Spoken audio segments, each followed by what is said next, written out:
Hi, winners. Look, day number 29 of I Wish I Knew.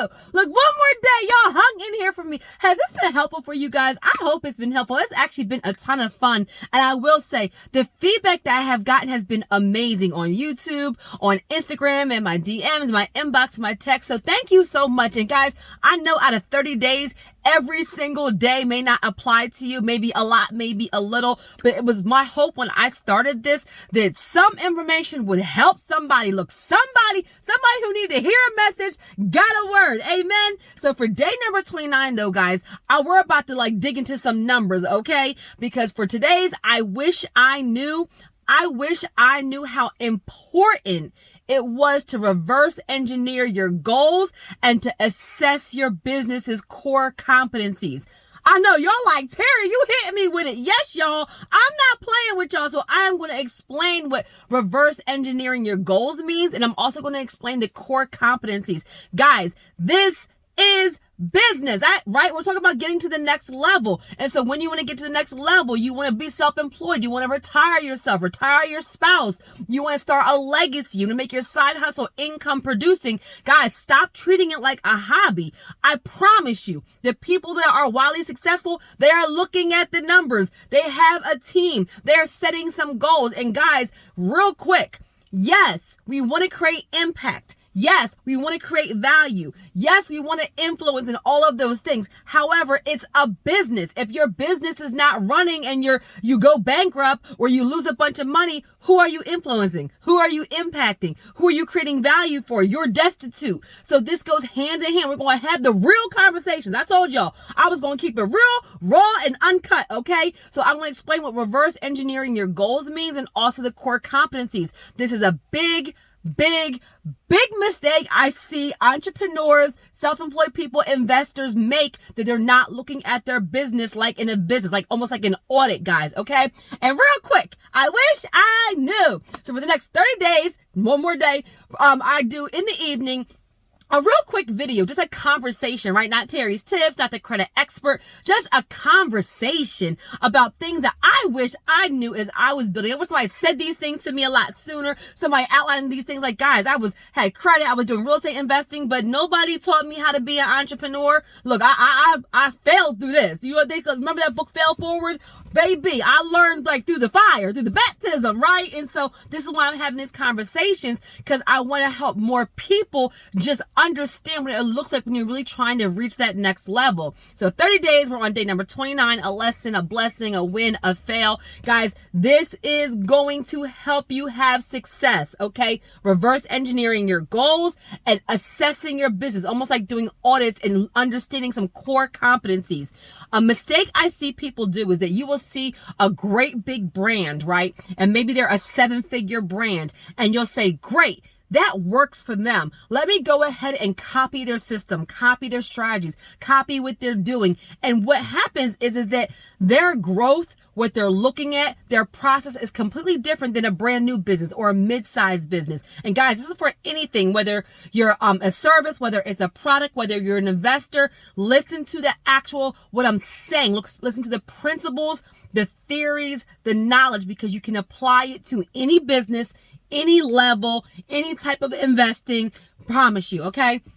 So one mistake I see people do is that they're trying to copy these bigger brands. Guys, that's not going to work with you because they have a different growth cycle. They're looking at things differently. Sometimes they have a team. Sometimes right now you may be working just by yourself or one other person. So you can't employ those strategies. Guys, stop doing that. Do this and look at your own business. What is going well? What isn't going well? Where can you adjust? And so reverse engineering your goals. Guys, I'm going to talk money. We're going to talk about some money, right? Because this will help you get the concept. So a lot of times you guys are not setting monthly, quarterly, annual goals. So at the very least, guys, set an annual goal for your business money-wise, for your investing, for whatever it is, for your side hustle, whatever it is. Set an annual goal. Maybe you can even do the remainder of the year. But let's say you want to have your business make, $100,000 for the year.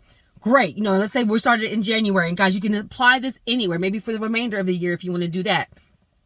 That's only like $8,300, something like less than $9,000 a month. So your annual goal is $100,000. When you make the annual goal and you reverse engineer it. That means you can break it down into quarterly and monthly goals. Why does that help you? Because then you know what you need to do every single day within your business to hit an actual target. Too many people are just having a business and they're just willy-nilly. Sometimes I have a client, sometimes I have a customer, sometimes I raise my prices, sometimes I have a sale. You have no strategy at all, and that's why you're not growing and get to the next level. So you know, if you want to make $100,000 a year, you need to make about $9,000 a month, a little bit less, right? Then what is your product? What is your service? How many clients do you need? How many coaching programs do you need to sell? How many, mentoring packages do you need to have? How many books do you need to sell? If you're a stylist, how many, clients do you need to do their hair? If you're doing daycare, if you have a daycare, how much capacity do you have? A daycare where you're at 20 children and you need to have 30 children. Like, guys, quantify it. You need to actually start putting some dollars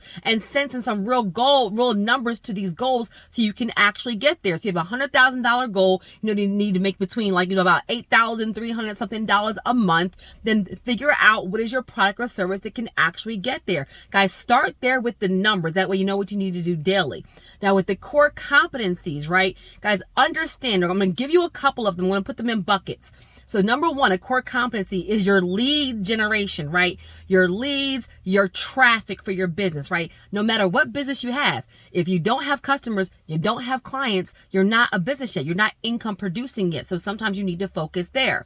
The next core competency is like nurturing, right? So nurturing that client experience, that nurturing that lead. Once you get the actual lead, then what is their experience to actually make them want to partner with your brand? The next one is conversion. Guys, conversion. Somebody sees your product or service. Somebody hears about your product or service. Somebody is referred to your product or service. Are you converting them to an actual client, an actual customer, an actual mentee, actually buying a product or service from you? Are you converting? This is a core competency. Then after that is delivery, right? Are you delivering your product or service? Or do you do what you say you're going to do? Does your product do what it says it's going to do? Are you actually delivering? What is that experience like for the customer? Let me just say this real quick because I forgot to say this in the very beginning. Guys, they say, what is that saying? Like, if you fail to plan, then you're planning to fail. Let me say it again. If you fail to plan, then you're planning to fail. Many of you guys are not getting to the next level. You're not getting your business up and running is because you have not planned anything. So your delivery, your actual product. And then the last thing is like retention, upsell, resell. Meaning like now you have clients, now you have customers, you have whatever it is for whatever, like I said, whatever kind of business you have. Are they staying with you? Are they satisfied? Are they buying other things from you guys? Hands down, by far, when somebody has a good experience with your brand, they're usually number one, they want to spend more money with your brand. That's because you are delivering. I'm going to add in there capturing results. My business is super focused on results. I'm always saying, what is your goal? Did you accomplish it? What did you do? And I'll hear from people. I bought a house. I got a 2 or 3K construction loan. I'm house hacking. I got a business credit card. I got credit limit increases. I'm always asking the questions, and then I'm asking them, what is your goal? You need to do this, and this. So what happens with that? Credibility, a trusted brand, but more importantly, results. That helps with retention, that helps with upsell, that helps with everything else, because then the people see the value, right? They invested something in partnering with your business. They invested in your product. They invested in your service. They invested in your coaching. They invested in your book. They invested in your online course, and they had a tangible result. They had return on investment.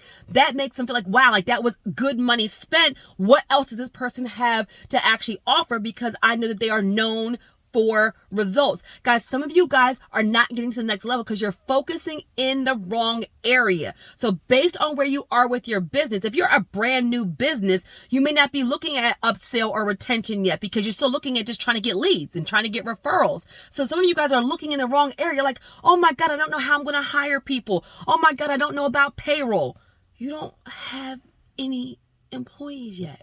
Like, I'm being real with y'all. Like, some of y'all are worrying about the wrong thing. How about you actually perfect your business, perfect your service, perfect your product, come up with your strategy, and then have leads and have traffic before you worry about how you're going to hire people.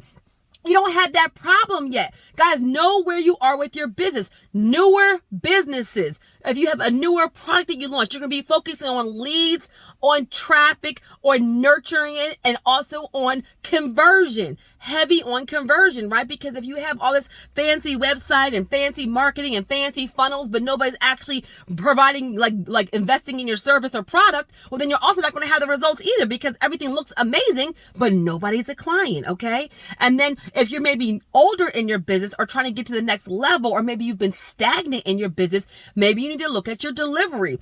Does your product really deliver what it says it's going to deliver? Does your service really deliver? Are you delivering? What is the feedback, guys? Get the feedback from people, good and bad. You're going to grow from it. Don't be emotional about that part. Like when people are like, I needed more follow up from you. I was like, you know what? That's one of the things that made me move from like less one-on-one, guys. When you start to scale, just because it's sheer volume, you can't do one-on-one forever. It has to be where the one-on-one time is a much higher investment, and you work with people in a group. Hands down, like you guys hear me, I'll be like, I'm trying to get to my comments. We get over 100-something people that outreach every single day on all different platforms. I probably get like, a couple dozen text messages and calls a day just on one of my cell phones, guys. People on the other end, they don't see the volume. So if they send you a text and you don't respond back, or an email and they don't really get a response back, or a call, like they're like, well, I see her on social media, or how come they're not responding? But they don't know it may not actually be you. It may be timed. They don't know that maybe somebody else is like, you're in actual meetings and you're just like trying to multitask. Like they don't know. So you need to work on the actual delivery, work on the follow-up, work on it being a good experience before you're even thinking about retention and upsell, right? Because they're not happy. Guess what? They're not staying with you, and they're not buying anything else, and they're not referring you, okay? So know where you are in your business, know what areas you need to work on, and in transparency, guys, you're not going to have the time or the energy or probably even the skill to work on all of the areas at one time. That's why I said with your business, what's going well? What's not going well? What's a priority? Ask yourself, what problem in my business do I want to solve this year? Is it marketing? Is it expansion? Is it systems? Is it perfecting your product? Is it launching a new product? Is it, the dollar amount? Is it hiring a better team? Are you a solopreneur, right? Are you doing everything on your own? Or are you time that you need to actually get some help? Evaluate your business. Do an audit of your business. Reverse engineer your goals and understand that all of the competencies are relevant, but focus on where you are. You don't need to worry about retention if you haven't even gotten your product perfected yet. Work on perfecting your product first so that you can then work on retention. That's a good problem to have. But if you have a great, big, amazing product, but you never focused on leads or traffic, well, who's buying your product or service? Sometimes focusing on like the lead generation and traffic, sometimes that's even just you showing up on social media, you having promo offers. Sometimes you may not need great big fancy funnels and things of that nature. Maybe you don't have the money for that yet. Use what you have now. And what did I say in the other video? Then as you make more money, you reinvest it up. And then maybe you do have somebody to do a funnel or do online ads and do all those things for you. But start where you are right now, guys. Like I said before, I promise you, you have everything you need to get started. You have everything you need to be successful. I started my business at my dining room table with my laptop and my cell phone. My laptop, my cell phone, and my dining room table. But I also planned it. So think about, what is your product or service? Is the price going to increase? Are you going to have a spin-off? What is the experience? Like, guys, really plan this out. Annual goal. Break it up and then quarterly and monthly. Look at your product or service. What is the prices? What do you need to do to actually get to that goal? And then understand the core competencies. Do an audit. Where are you strong? Where are you weak? What problem in your business do you want to solve this year? And focus there and hit it hard. And do not duplicate these great big brands because they have different problems than you. Assess where you are right now, guys, but understand leads and traffic, nurturing that customer experience, delivery of your product or service, their programs, and then like retention, upsell, resale, right? Having them be somebody who invests over and over again and has a good experience and that they're referring, guys. Know the core competencies.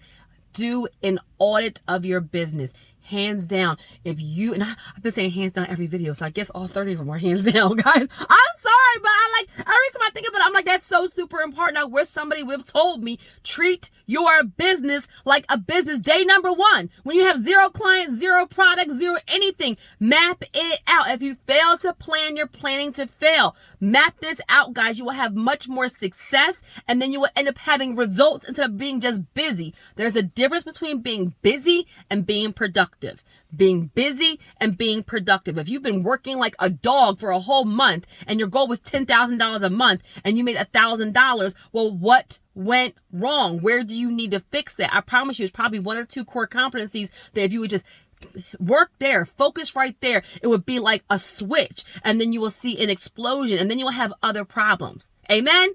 So I hope that was helpful. Day number 29. I wish I knew. We talked some money, some technical stuff, reverse engineering your goals, and doing an audit, an assessment of your business, looking at the core competencies, solving a problem, and then get her done. Make a plan, work the plan. Okay. Have a great night, guys.